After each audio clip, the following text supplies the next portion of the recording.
하나님 감사합니다. 오늘도 이렇게 하나님 앞에서 말씀 앞에서 교훈을 받게 하시니 감사합니다. 성령께서 우리 모두를 가르치시고 진리 가운데로 인도하사 또 깨달음과 또 감사로 주와 동행하게 하여 주옵소서. 감사드리는 살아계신 예수님의 이름으로 기도드립니다. 아멘. 자, 오늘 6과 불병거 바퀴 같은 삶입니다. 체육 수양회 준비하시느라 이습하기가 좀 쉽지 않으셨죠?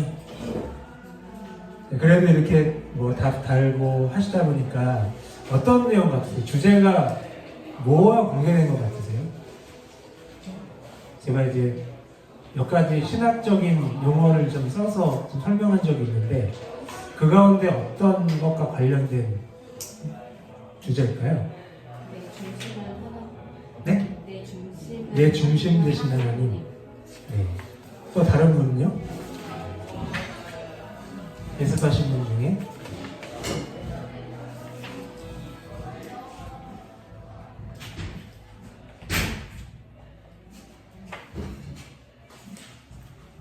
우리 최민숙 선생님이 말씀해 주신 거는 가장 핵심적인 내용이에요.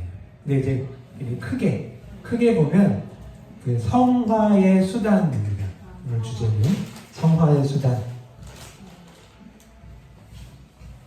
성화의 수단, 영적 성숙으로의 부르심 이렇게 쓰시면 돼요. 그게 주제입니다.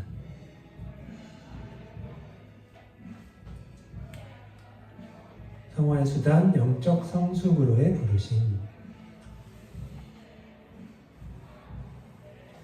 자, 말씀 보기 들어가겠습니다.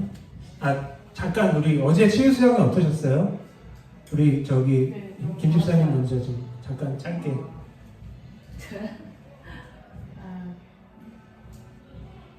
전 약간 그런 옛날에 저희가 송구영신 예배 드리면 죄를 다 해서 다 태우고 막 이랬었잖아요. 근데 지금 벌써 그게 없어진 지 되게 오래됐는데 너무 오랜만이라 되게 새로우셨어요? 네, 되게 새로웠던 것 같아요. 이렇게 하는 게 또 있구나. 네. 또 다른 옛날에도 가면서. 네. 오늘 집사님께서도 여러 가지 말씀해 주셨는데 한 가지만 좀 짧게 소개해 주시면. 저도 집사님처럼 그런 생각을 했고 또 그리고 어저께 누군가 말씀드렸는데 용서 같은 그런 게 자꾸 생기고 내 생각이 아닌 하나님의 마음에서 좀 더 가까이 가려고 노력하는 그런 마음이 생기더라고요. 네, 감사한 것 같아요. 네. 어제 우리 집사님하고 박 집사님하고 두 분 말씀해 주시는데 네. 되게 감동받았어요. 네. 그래서 살면서 네. 어떤 상황에서 순간순간 배웠던 것들이 생각나서 맞아요. 그렇게 하게 된다는 말씀이 네, 너무 맞아요. 감동적이었어요. 네. 우리 권사님은 어떠세요? 어제 좀 어떠셨어요? 짧게 말씀해 주시면. 어저께 소감. 그냥 저는 치유 수양회라고 해서 사실 좀 기대를 좀 갖고 왔어요. 큰 기대. 근데 기대만큼 그래도 그 시간이 되게 좀 좋았었어요. 다행이네요. 네네네. 그냥 성경 공부만 쭉 하는 것보다 한 번씩 이렇게 시간을 갖는 맞아요. 게 중간에 네. 좋더라고요. 그래서 그래도 나의 죄에 대해서 나의 잘못한 거에 대해서는 잘 이게 기도할 때도 물론 하지만 이렇게 깊게 또 생각하는 시간이 사실 또 많지는 않은 것 같아요. 네, 나를 돌아보는 시간이. 그래서 이제 그런 시간이 좀 좋았었고 또 정말 옛날에 정말 은혜 받았던 그 시절도 생각이 나서 다시 그런 걸 사모해서 더 믿음으로 나아가야 되겠다는 생각도 들고 그래서 조금 나를 다짐하는 시간, 나를 돌아오는 시간이 있어서 되게 좋았어요. 그래서 이제 또 전체 목사님들이 여러분들이 이렇게 나와서 또 한 번씩 이렇게 얘기해 주시니까 다 지금 색깔이 다르잖아요. 그렇죠. 그래서 이제 그런 것도 좀 신선했었고 네, 그래서 사실 되게 좋았어요. 네, 시간 가는 줄 몰랐었고. 네. 노건사님 어제 오셨었죠? 못 오셨어요? 왜 오신 거 같죠? 우리 최미수 집사님은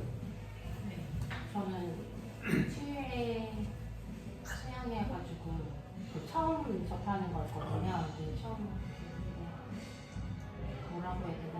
예전에 상처받던 일들과 생각도 나고 체크하면서 그런 부분들이 어제는 회복되었다라는 그런 또 위로를 많이 네, 받았어요. 위로를 받았던 시간, 또 견고한 진이라는 그 큰 예. 타이틀 생각에 나서 견고한 진 될 수 있도록 이제는 위로하면서 해야겠다는 생각도 들고 참 좋았습니다. 네. 우리 함집사님은 짧은 시간에 조금 생각을 하게 됐던 것 같고 저는 길지 않아서 집중할 수 있어서 좀 짧았다는 의견이 있어요. 그러니까 저희도 이제 저기 우리 기획하신 분들이 좀 짧게 해달라 그러셔가지고 최대한 짧게 너무 짧게 해가지고 특히 제 강의는 13분밖에 안 돼요. 다른 분들은 20분 하셨거든요. 저는 13분밖에 안 했어요. 너무 줄여가지고. 그래갖고 다 못해서 좀 아쉬운 게 그리고 있고. 간단 명료하게 딱딱 들어가서 네. 좋았어요. 네. 포인트만 딱딱 예, 집어주셔서. 그러니까. 네. 그래서 그걸 다 다루기에는 시간이 짧고 해가지고 핵심만 좀 네. 다뤘는데 도움이 되셨는지 모르겠어요. 자, 말씀 보기 들어가면 이제 성경은 우리에게 그리스도의 도의 초보를 버리고 장성한 사람이 되라고 도전을 하고 있습니다. 이 지문은 히브리서 6장 1절을 인용해서 이게 풀어낸 거예요.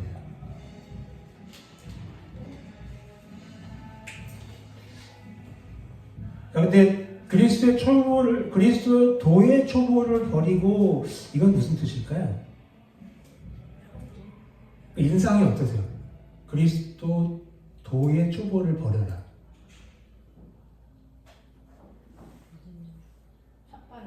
첫 발을 내디뎠으니까 어떻게 하라고요?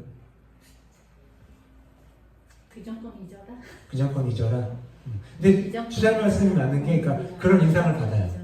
네, 버리라 그랬으니까 그런 인상을 받는데 사실 그리스도도의 초보는 초보적 교리라는 말인데 이거를 거부하라는 건 아닙니다. 네, 그거를 기초로 삼아서 계속 쌓아가라, 나아가라 그런 뜻입니다. 이 버리고라는 단어가 뒤에 남겨두고 나아가라 이런 뜻이래요. 그래서 이 초보적 교리의 기초 위에 계속 건물을 하나씩 이렇게 쌓아나가는 그런 그림을 그리시면 좋고요. 이 이제 구원의 기본 진리를 토대로 해서 더 깊은 성화의 단계로 나아가라는 그런 표현으로 이해하시면 되겠습니다. 그래서 초보를 버리고 이제 나아가서 장성한 사람이 되어야 되는데 도전하고 있거든요. 이거 꼭 해야 된다는 거예요. 참고로 로안 윌리엄스라는 성공의 주교가 상처 입은 알미라는 책에서 이런 말을 했어요. 구원은 성장하는 가운데 실현되며 성장하지 않는 것은 타락하는 것이다. 이렇게 얘기했거든요. 제가 지난주에 말씀드렸던 이야기와 일맥상통하는 거예요. 우리가 이제 머무르면 그냥 그대로 있는 게 아니고 뒤로 물러갑니다. 후퇴합니다. 그래서 계속 성장해야 된다. 그러면서 이 구원이 실현된다. 두 번째 줄에 구원을 받은 당신은 그것에 머물러 있어서는 안 되며 예수 그리스도의 장성한 분량, 완전한 자의 모습까지 자라야 한다. 이렇게 써 있는데 이 완전한 자의 모습이라는 표현이 좀 우리를 오해하게 만들 수 있어요. 왜냐하면 완전해질 수 없거든요. 이 땅에 사는 동안에는 완전해질 수 없어요.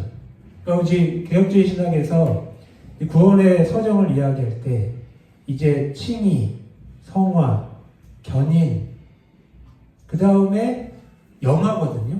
영화는 죽음 이후에 이루어지는 거예요. 죽음 이후에 하나님 앞에서 온전해지는 거예요. 그래서 이 완전한 모습까지 자라가야 된다. 이 말은 좀 오해를 불러일으킬 수 있고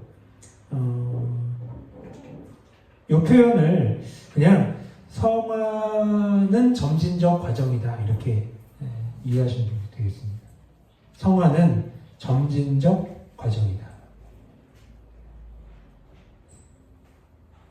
성화는 점진적 과정이다. 자, 무슨 말이냐면, 자, 우리의 삶이 이제 점점 더 하나님의 뜻에 맞춰지고 하나님의 영광을 드러내게 되는 거예요. 그게 이제 성화의 점진성입니다. 자, 한편 두 번째 지문에 올바른 영적 성장을 위해서는 분명한 표대, 그러니까 목표가 있어야 한다는 거죠. 마지막 줄에 보시면 신자가 온전케 되기 위해 가져야 할 요소와 온전해진 신자가 이루어야 할 목표를 가장 잘 보여주는 것은 불병거 바퀴의 예화입니다. 이거는 이 불병거 바퀴의 예화는 그냥 이 저자가 자기 이름 지은 거예요. 요거를 교재를 쓰면서 이름을 지은 거예요. 근데 이제 성경에는 나와 있지 않고 그 저기 내비게이터에서 만든 그 수레바퀴 예화 아실 거예요. 그거랑 비슷한 거예요. 자, 들어가서 불병거 바퀴의 중심축 그리스도의 뭐라고 다루셨어요? 다들? 그리스도의 주대심. 불병거 바퀴의 중심축은 그리스도의 주대심. 이 바퀴가 굴러가야 되는데 그 바퀴의 중심축은 그리스도의 주대심. 가장 핵심적인 거죠. 바퀴를 돌리는 힘은 축에서 나옵니다.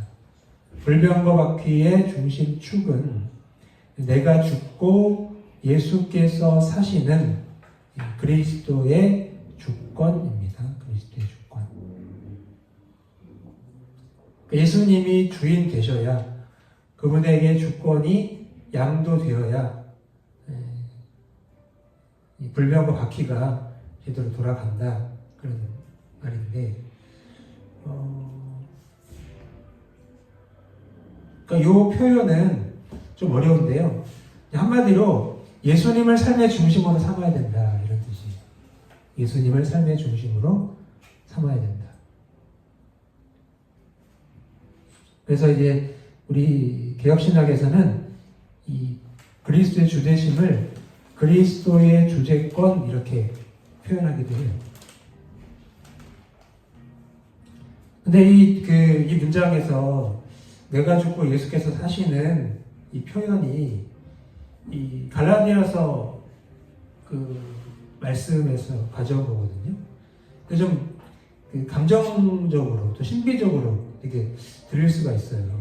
여기서 말하는 나는 이제 자아를 의미하는데 여기서 말하는 자아는 그냥 내 자아가 없어져 버리는 게 아니에요. 뭐냐면 죄된 본성의 지배를 거부하는 겁니다. 이게 자아의 죽음이에요. 우리 최 집사님은 교재가 없나 보네요. 공부 다 했는데. 뭔가 좀 이상하다는 느낌이. 자, 그러면 이 그리스도의 주재권이, 그리스도의 주권이 어떻게 적용되는가? 지난주에 잠깐 언급됐었는데 하나님과의 관계, 하나님과의 인격적인 교제 무엇을 통해 이루어진다고 말씀드렸죠? 하나님의 말씀과 성령을 통해서 이루어집니다. 또 같은 방식으로 우리의 삶을 인도를 하십니다. 자, 고린도후서 4장 5절 함께 봅니다. 시작. 이는 우리를 전파하는 것이 아니라 오직 그리스도 예수의 주되신 것과 또 예수를 위하여 우리가 너희의 종된 것을 전파합니다. 자, 사도 바울과 같은 전도팀이 전파한 것이 있는데 그것은 오직 그리스도 예수의 주되신 것과 또 예수를 위하여 우리가 너희의 종된 것을 전파한다라고 말했습니다. 그런데 우리를 전파하는 게 아니래요. 여기서 말하는 우리는 뭘까요?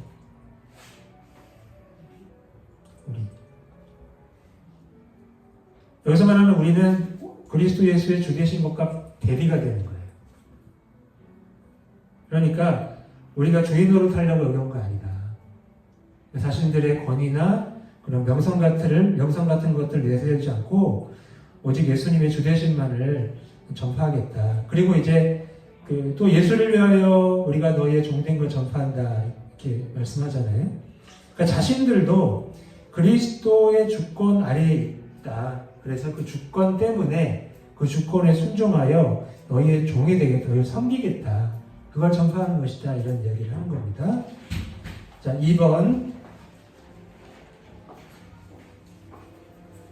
불병굿 바퀴의 네 살 말씀, 기도, 교제, 전도입니다. 자, 여기 네 가지 중에서 주요한 은혜의 수단은 말씀과 기도예요. 성례가 일단 빠졌는데 말씀과 기도고 이제 여기에 교제와 전도가 포함이 된 겁니다. 자, 작은 1번 말씀입니다. 자, 영적으로 새롭게 태어난 당신이 가장 힘쓸 일은 성경을 사모하는 일입니다. 이렇게 설명을 합니다.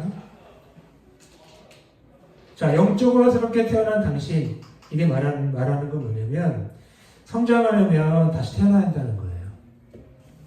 회심해야 되고 중생해야 되고 거듭남이 있어야 성장하게 됩니다. 근데 이 거듭남은 오직 성령을 통해서만 가능한 거죠.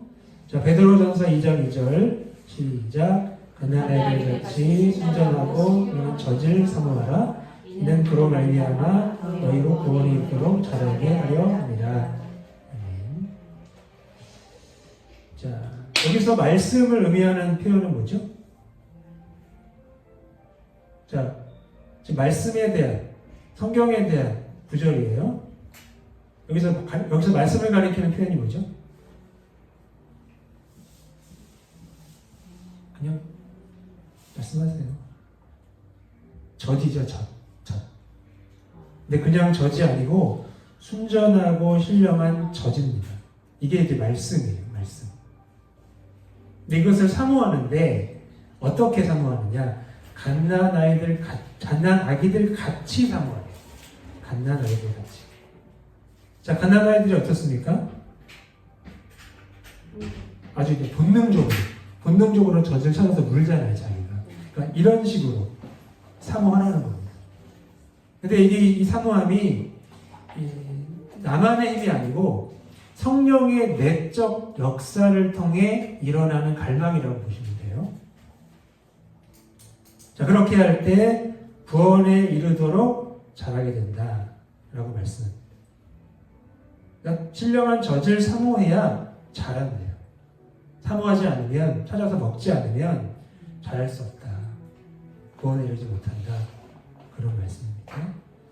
자, 성경은 당신의 인격과 행위를 하나님의 사람으로서 조금도 부족함이 없도록 성장시켜 줄 것입니다. 그러므로 당신은 성경을 가까이 하기 위해서 최선을 다해야 합니다. 자, 그럼 성경은 어떤 책인가? 디모데후서 3장에 보시면 모든 성경은 하나님의 감동으로 된 것으로 교훈과 책망과 바르게 함과 의로 교육하기에 유익하니 이는 하나님의 사람을 온전하게 하며 모든 선한 일을 행할 능력을 갖추게 하려 합니다. 자, 모든 성경은 하나님의 감동으로 됐대요.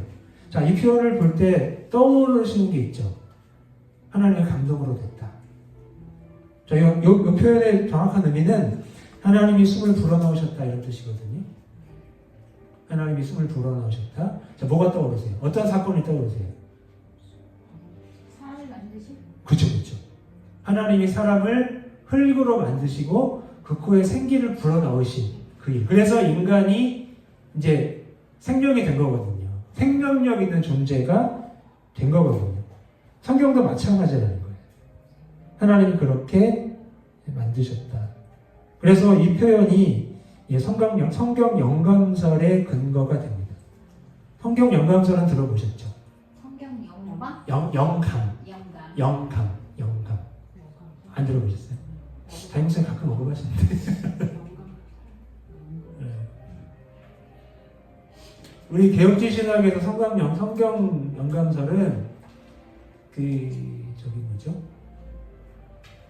오류가 없다. 그리고 유기적이다. 네, 이렇게 얘기합니다. 왜 오류가 없냐면 성령이 영감하셨기 때문에 오류가 있을 수 없다라는 주장이고요. 근데 이 오류가 없다는 표현은 성경 원문에만 적용이 돼요. 우리가 가진 성경은 번역 성경이에요.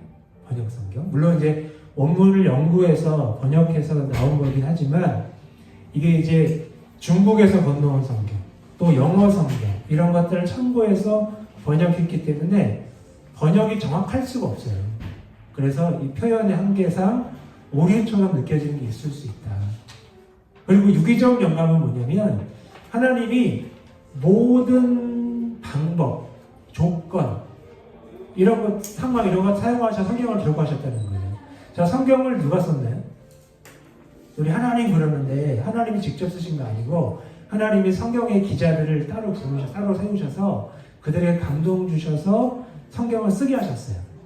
그래서 성경을 보면 그 성경을 쓴 기자의 인격이나 또 상황이나 경험 이런 것들이 그대로 녹아져 있거든요.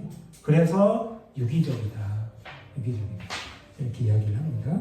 그냥 참고하시고요. 두 번째 줄에 자 이제 성령의 감동, 하나님의 감동으로 돼서 유익하대요. 그 목록이 쭉 나와 있죠.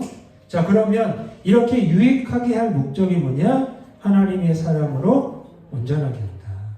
무엇을? 신앙과 행위를 이렇게 쓰십니다. 신앙과 행위를 하나님의 사랑으로 신앙과 행위를 온전하게 해서 모든 선한 일을 행할 능력을 갖추게 하려 합니다. 그러니까 이 말씀 중심의 신앙생활이 필수적이라는 겁니다. 말씀 중심의 신앙생활을 빼놓고는 우리가 성장할 수도 없고 성숙할 수도 없습니다. 유익을 얻을 수도 없고 은혜를 줄 수도 없고 능력을 갖출 수도 없어요. 능력이 없으면 패할 수밖에 없는 거죠. 자, 말씀을 제대로 깨닫기 위해 꼭 필요한 5가지 방법. 읽기, 듣기, 공부, 방송, 묵상. 자, 첫 번째 읽기. 먼저 우리는 말씀을 어떻게 읽어야 됩니까? 예, 부지런히 읽어야 됩니다. 부지런히. 시편 119편. 내 눈이 주의 구원과 주의 어려운 말씀을 사모하기에 피곤합니다. 자, 무슨 뜻일까요?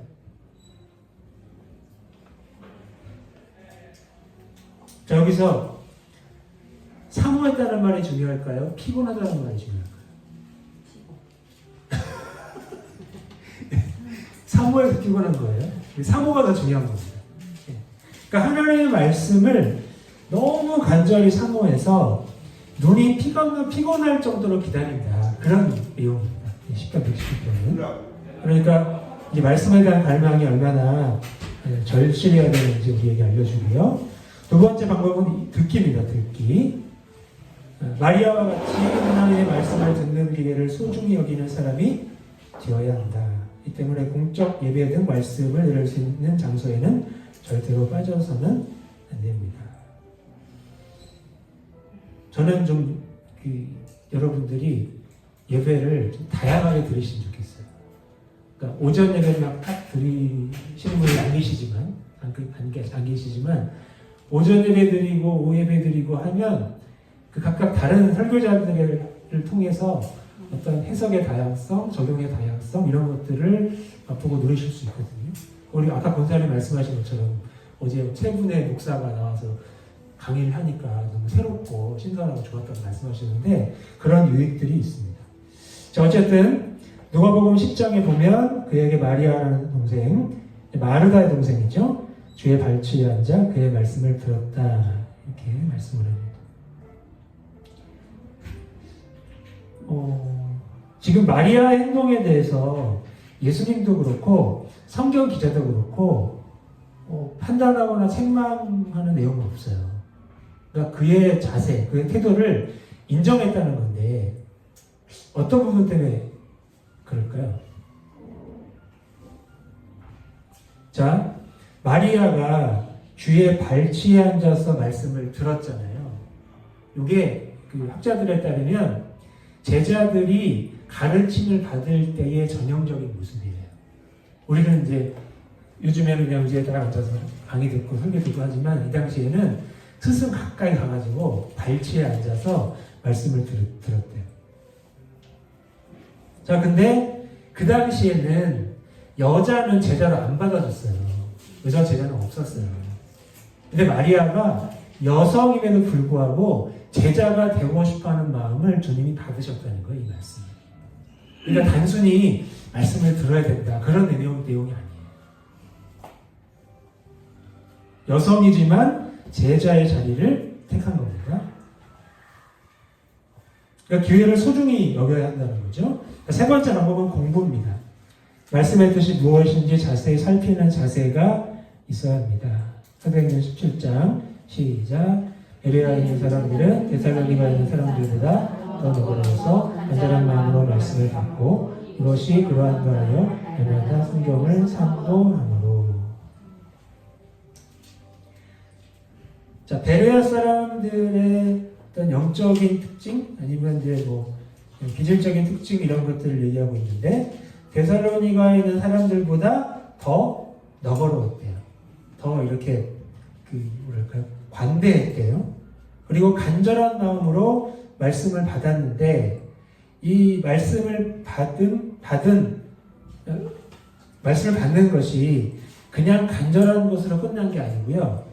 더 나아가서 이것이 그러한가 하여 날마다 성경을 상고했대요. 무슨 뜻일까요? 말씀을 받았어요. 말씀 듣고 거기서 한번 듣고 끝낸 게 아니고요. 그 이후에 날마다 성경을 상고했대요. 계속 되새기고 확인하고 조사하고 판단했다는 거예요.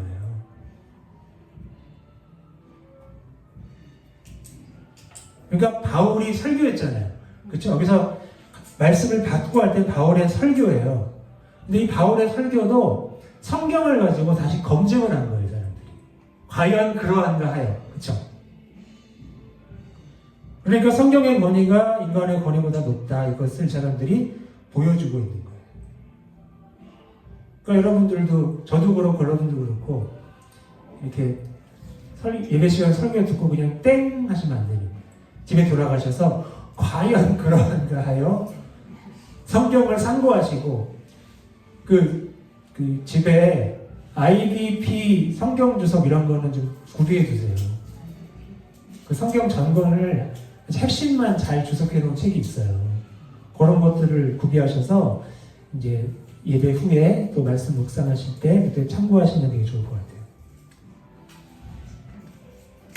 약간 딱딱하긴 한데 그 정도는 보실만 할 거예요.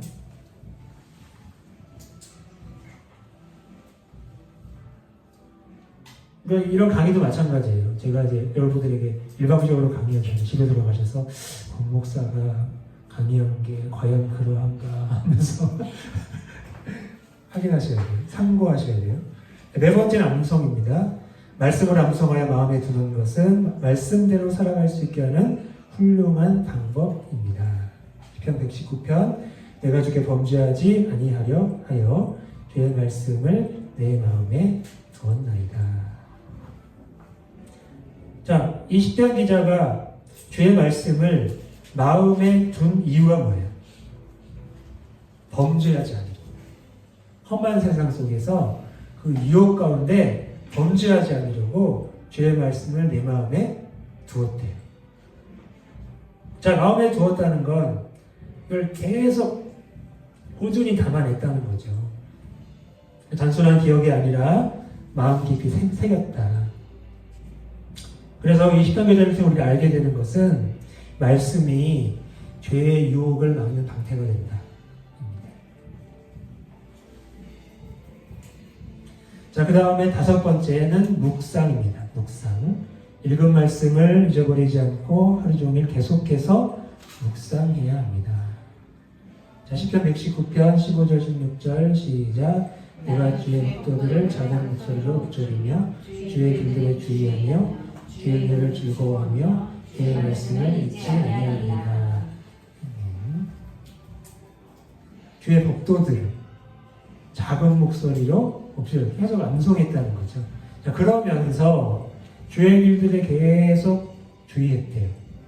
그러니까 적용하려고 애썼고 그 말씀이 확인되는 순간순간을 기뻐했고 그런 과정을 통해 주의 말씀을 잊지 않았다.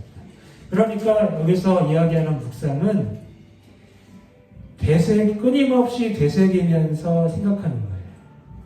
그래서 이제 어떤 지식적인 이해를 넘어서 마음으로 받아들이는 과정을 얘기한다는 겁니다. 자, 말씀을 규칙적으로 읽고 공부하고 묵상할 수 있는 가장 좋은 방법은 큐티의 생활화인데 큐티론이 부족합니다. 이런 성경 공부 시간이 반드시 필요하고요. 그것을 바탕으로 어떤 이제 좀 성경을 스스로 연구할 수 있는 단계까지 좀 나아가셔야 돼요. 그래서 큐티 같은 경우는 좀 나에게 꽂히는 것에 사로잡혀서 좀 방향을 잘못 잡을 가능성이 있거든요.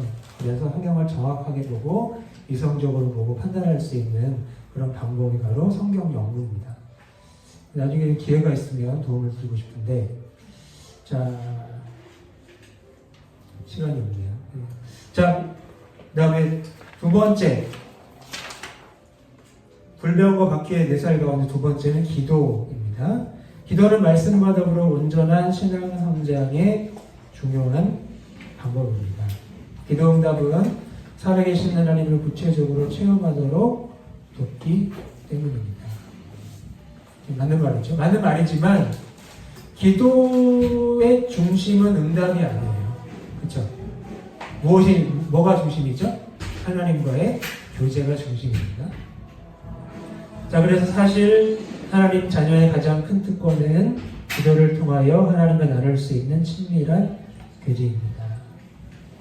그래서 이 친밀한 교제를 이야기하기 위해서 출애굽기 33장 11절을 지금 인용해 놨는데 거기 빈칸에 뭐죠?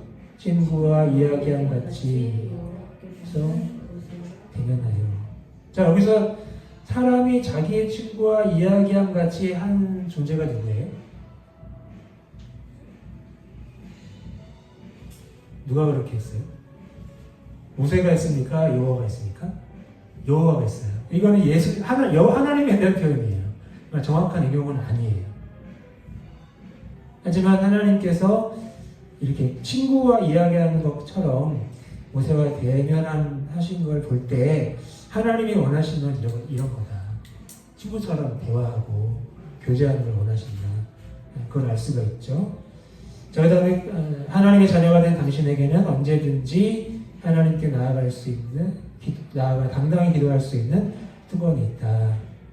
자, 에베소서 3장 12절 시작. 우리가 그 안에서 그를 믿음으로 말미암아 확신을 가지고 하나님께 나아감을 얻느니라.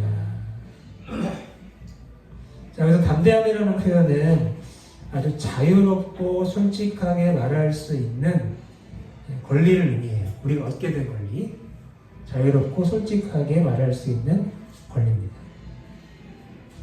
이 담대함과 확신을 가지고 하나님께 나아가게 됐는데 왜 이렇게 될 수 있습니까? 왜 이런 나아감을 얻게 됐나요? 앞에 보니까 그 안에서 그를 믿음으로 말미암아. 한마디로 말하면 예수 그리스도의 중보 사역으로 인해서 성도가 하나님께 거리낌 없이 나아갈 수 있게 됐다. 이렇게 말할 수 있겠죠. 자, 그 다음 밑에 하나님은 아무리 사소한 것이라도 당신의 모든 일에 대해 듣기를 기뻐하시고 당신의 기도의 모든 지식을 뛰어넘는 놀라운 방법으로 응답하실 것입니다. 빌립보서 4장 아무것도 염려하지 말고 다만 모든 일에 기도와 간구로 너희 구할 것을 감사함으로 하나님께 아뢰라. 그리하면 지각에 뛰어난 하나님의 평강이 그리스도 예수 안에서 너희 마음과 생각을 지키시리라 라는 말씀입니다. 굉장히 유명한 기도에 대한 말씀이죠. 자, 기도해야 돼요. 근데 기도하기 전에 뭘 하지 말아야 됩니까? 기도하기 전에, 기도할 때 기도해야 돼요. 그렇죠. 염려하지 말아야 되는데 아무것도 염려하지 말래요. 아무것도. 그러면서 다만 모든 일에 기도와 간구로 너희 구할 것을 감사함으로 하나님께 아뢰라 이렇게 말씀합니다. 자, 여기서 다만 아무것도 염려하지 말고 다만 모든 일에 이렇게 되어 있어요. 자, 이걸 볼 때 기도 제목에 제한이 있습니까? 없습니까? 없어요. 무엇이든지 기도하실 수 있습니다. 그렇죠? 자, 여기 기도와 간구라는 표현이 나오는데 기도는 하나님과의 일반적인 교제를 의미합니다. 하나님과의 일반적인 교제. 그리고 간구는 하나님 앞에서의 특별한 요청을 의미한다고 합니다. 자, 이렇게 기도와 간구로 구할 것을 아뢰면 이러한 은혜가 있다는 거죠. 자, 이 구절을 통해 우리가 알 수 있는 기도, 염려를 다 내려놓고 하나님께 모든 것을 맡기는 행위다. 이렇게 이해하시면 되겠습니다. 자, 그 다음에 62페이지, 특별히 성도들이 함께 모여 합심해서 기도하는 것은 큰 능력이 있다. 자, 이거 약간 바로잡을게요. 자, 합심해서 기도하는 게 큰 능력이 있는 게 아니고, 기도의 능력이 합심력에 달려있는 게 아니고, 하나님의 뜻과 은혜에 달려있다는 거 기억하시고요. 마태복음 18장 두세 사람이 땅에서 합심하여 무엇이든지 구하면 하늘에 계신 내 아버지께서 그들을 위하여 이루게 하시리라. 그래서 합심하라고 했어요. 합심. 화음. 음악적인 용어로 화음을 이루라는, 성령 안에서 하나 되라는 그런 의미고요. 요 구절을 통해 알 수 있게 되는 건 이제 공동체 연합, 또 하나님의 응답, 이 두 가지입니다. 그 다음에 세 번째 방법, 불변과 밖에 세 번째 교제입니다. 교제. 성경을 더 잘 배우고 하나님께서 원하시는 삶을 살기 위해서 다른 그리스도인들과의 교제에 힘써야 합니다. 그리스도의 교제에는 하나님께서 함께 하십니다. 반드시 교회 공동체에 소속돼야 합니다. 마태복음 18장 두세 사람이 내 이름으로 모인 곳에 나도 그들 중에 있느니라. 자, 우리가 두세 사람이 모인 곳에 예수님도 있다고 하셨는데 여기에 특별히 주목할 표현은 내 이름으로예요. 내 이름으로. 그냥 모인다고 계신 게 우리 중에 계신 게 아니고 예수님의 이름으로 모인 곳에 예수님도 우리 중에 계신 거예요. 자, 그러면 내 이름으로 어떤 걸까요? 그러니까 예수님의 이름을 높이는, 예수님의 이름을 인정하고 찬양하고 붙잡는 그런 자리에 주님이 함께 하신다, 그런 뜻이겠죠? 그러면 이제 하나님, 우리들끼리의 어떤 그런 이제 교제의 기쁨도 있지만 하나님이 임재하시는 기쁨도 함께 있다, 그런 내용입니다. 자, 신앙생활에서 얻는 가장 큰 기쁨은 성도의 교제입니다. 시편 16편 3절, 땅에 있는 성도들은 존귀한 자들이니 나의 모든 즐거움이 그들에게 있다. 넘어가고요. 또한 신자가 영적 여정에서 승리할 수 있는 가장 큰 힘도 성도의 교제다. 고도서 4장 12절, 한 사람이면 패하겠거니와 두 사람이면 맞설 수 있나니 성격줄은 쉽게 끊어지지 아니하느니라. 자, 패하지 않고 맞서려면 한 사람이 아니라 두 사람 이상 모여야 된다. 그러니까 공동체의 힘을 강조하는 거죠. 그러니까 영적 전투에서 우리가 어떻게 싸워 이길 것인가, 그것을 알려주는 겁니다. 자, 예수님은 세계경과 형제사랑의 명령을 주신 이유를 기쁨이 충만케 하기 위함이라고 설명을 하고 있습니다.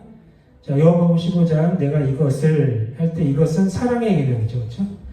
내가 이것을 너희에게 이름은 내 기쁨이 너희 안에 있어 너희 기쁨을 충만하게 하려 함이라. 자, 진정한 기쁨은 서로 사랑하는 공동체에서 경험된다는 뜻입니다. 진정한 기쁨은 서로 사랑하는 공동체에서 경험됩니다. 안 사랑하면 안 기쁩니다. 싸웁니다. 힘들죠. 자, 또한 신자가 서로 사랑의 교제에 힘쓸 때 세상 사람들이 우리를 예수의 참 제자로 인정하게 될 것이다. 요한복음 13장, 새 계명을 너희에게 주노니 서로 사랑하라. 내가 너를 사랑한 것 같이 너도 서로 사랑하라. 너가 서로 사랑하면 이로써 모든 사람이 너희가 내 제자인 줄 알리라. 자, 새 계명이라는 표현이 있어요. 계명, 새로운 계명이라는 거죠. 왜 새롭냐?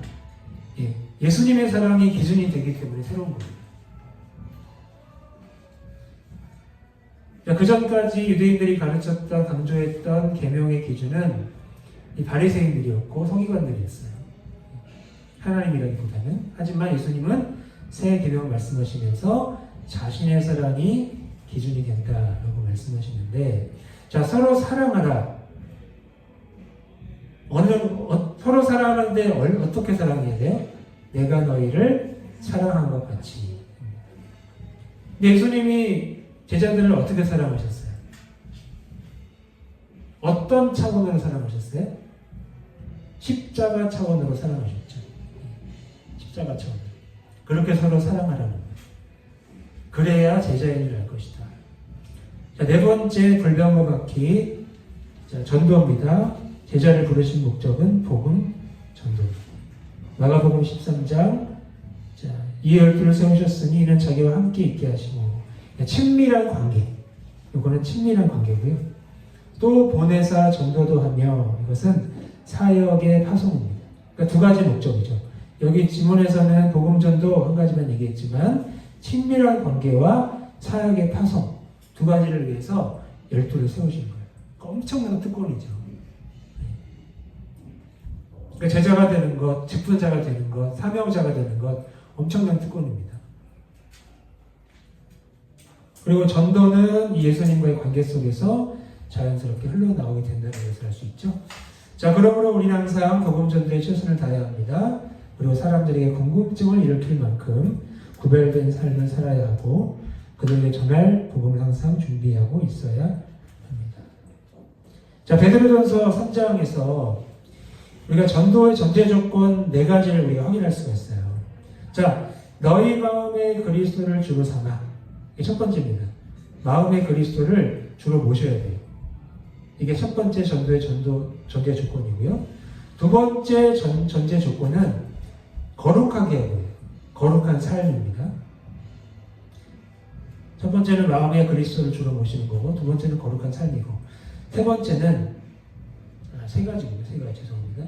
세 번째는 지금 너희 속에 있는 소망에 관한 쭉 나오죠. 소망에 대한 준비된 답변이 있어야 됩니다. 소망에 대한 준비된 답변. 이런 것들이 있을 때 전도를 할 수 있다. 자, 이처럼 전도에 힘쓰는 자는 예수 그리스도의 임재와 능력을 가장 실제적으로 경험할 수가 있습니다.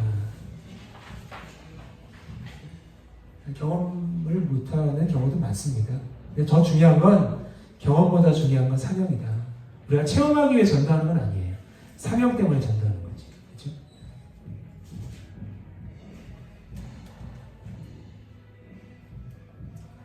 자, 요한복음 8장 29절 함께 기뻐 이거고요. 자, 이를 위해서 우리 이제 다시 찾은 영원한 사람, 이 교재 있어요. 그거 나중에 공부할 거고요. 자, 세 번째 불병거에 박힙니다. 성령 충만한 삶인데, 성령 충만한 삶, 이것은 그 성령의 인격적인 지배를 받는 상태예요.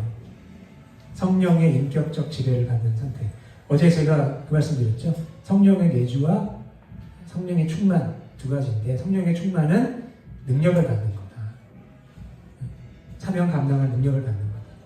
그것이 인격적 지배로 나타나는 겁니다.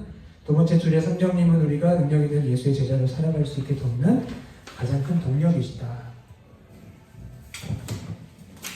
먼저 당신은 내주하시는 성령님의 음성에 순종하는 삶을 살아야 된다. 그러면 열매를 맺게 된다라고 하는데, 이 음성은 그냥 어떤 갑자기 뭐가 막 떠오르고 막 이런 게 아니고요. 이 말씀과 연결되는 거예요. 그러니까 우리가 가르침 받은 그 말씀을 통해서 우리를 인도하시고 깨우친다는 그런 의미입니다. 따로 음성 듣는 게 아니고요. 자, 갈라디아서 5장 내가 이르노니 너희는 성령을 따라 행하라. 그리하면 육체의 욕심을 이루지 아니하리라.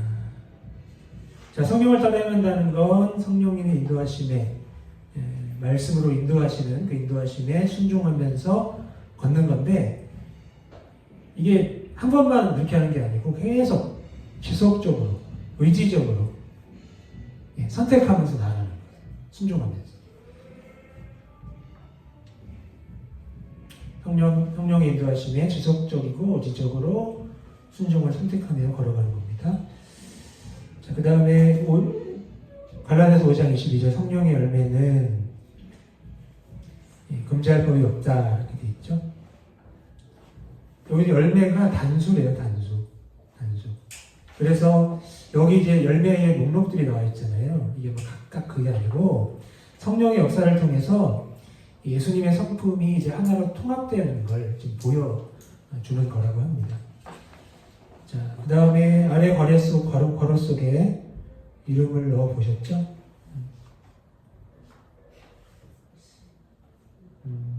여기서 하나 짚고 넘어갈 거는 이제 성령이 성도의 삶과 사명을 가능케 한다는 거. 성령이 성도의 삶과 사명을 가능케 한다는 거. 이것만 기억하시면 됩니다. 이게 우리의 사역의 원리라는 거고요. 자, 마지막 4번. 불병거 바퀴가 구르는 장소는 세상입니다. 신자는 세상의 빛이라고 되어 있는데 이 마태복음 5장에는 세상의 빛과 소금이라고 되어 있죠. 자, 신자는 성화의 열매를 맺고 능력으로 승리의 삶을 살아서 거룩한 불씨가 되어 타올라야 된다. 너무 공격적이고 좀 전투적이라는 생각이 듭니다. 그래서 그냥 이렇게 이해하시면 될 것 같아요. 세상을 변화시키는 긍정적인 영향력을 우리가 발휘해야 된다. 자, 예레미야 1장 10절 보라 내가 오늘 너를 여러 나라와 여러 국 위에 세워 내가 그것들을 뽑고 파괴하며 파멸하며 넘어뜨리며 건설하고 심게 하였느니라 하시니라. 여기서 내가는 여호와 하나님이시고 오늘 너를는 예레미야를 가리키겠죠. 자, 하나님께서 예레미야를 통해서 두 가지 사역을 하시려는 거예요. 자, 뽑고 파괴하며 파멸하며 넘어뜨리고 그러니까 심판의 메시지를 선포하는 거고 건설하고 심게 하는 거예요. 구원의 메시지를 선포하는 겁니다. 우리도 두 가지 다른 이야기해야 되는 거예요. 심판의 메시지와 구원의 메시지.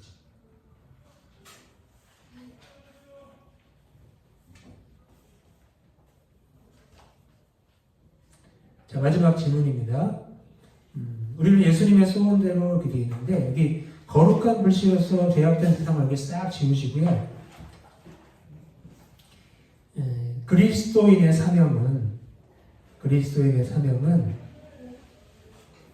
세상을 파괴하는 것이 아니라 변화시키는 것이다. 이렇게 쓰시면 좋겠어요. 그리스도인의 사명은 세상을 파괴하는 것이 아니라 변화시키는 것이다. 자, 이렇게 하면 여호와의 대로가 바뀌는 역사가 일어난다. 자, 마지막으로 한 가지만 더 적고 마칠게요. 자, 그리스도인들이 세상에서 갖는 두 가지 사명이 있어요.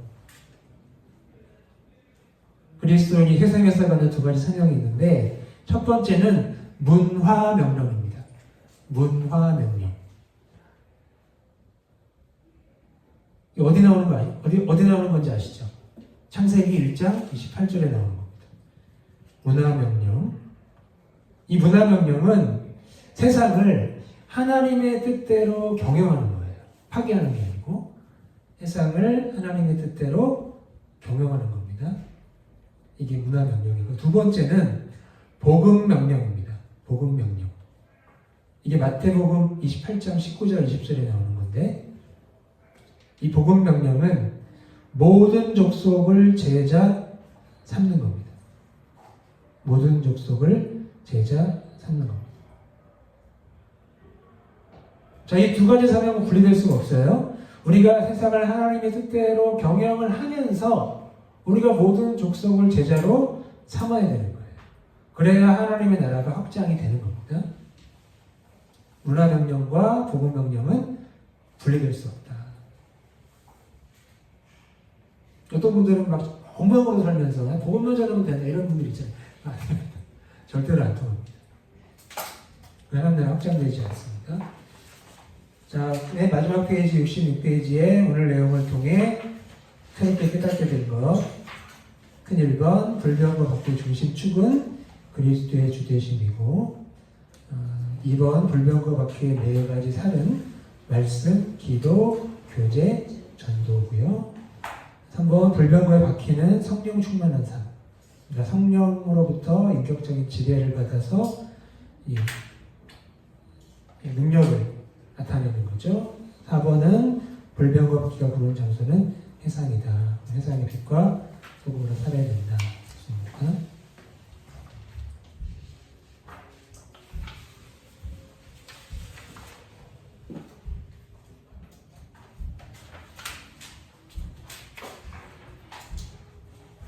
요즘 다들 이제 뭐 일하시고 여러 가지 일을 하시는 아프신데 그 가운데서도 이 하나님과의 인격적인 교제, 말씀을 읽고 묵상하고 기도하는 그 일을 위해서 대체적으로 이제 어떻게 하시는지 좀 궁금하거든요.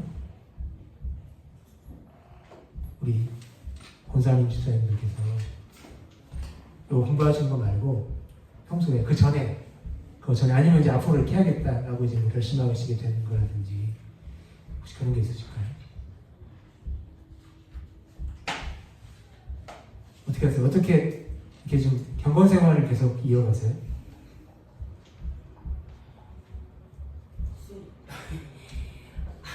진짜 말씀을 한 번 더 보고 이 기도를 한 번 더 해야 되는 건 항상 머리에 있어서 그게 쉽지 않아. 맞아요.